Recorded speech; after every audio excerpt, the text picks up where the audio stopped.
ధర్మరాజ్ శ్రీకృష్ణ పరమాత్మకి ఈ విధానంగా ప్రశ్నిస్తున్నారు. ప్రభు, వైశాఖ మాసంలోని కృష్ణపక్షంలో వచ్చిన ఏకాదశి పేరు ఏంటి?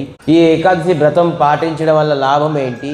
ఈ ఏకాదశి వల్ల మనకి లాభం ఏంటి అని అడగడంతో శ్రీకృష్ణ పరమాత్మ ఈ విధానంగా చెప్తున్నారు.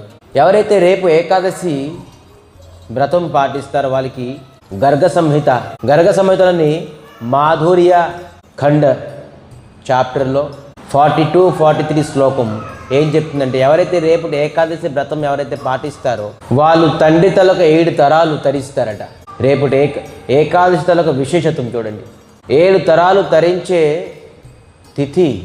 కేవలం తండ్రి తాలూక 7 తరాల, తల్లి తాలూక 7 తరాలు కూడాను తరించుతారట ఎవరైతే ఏకాదశి వ్రతం చేస్తారో. ఎంత మహిమ ఉన్నది.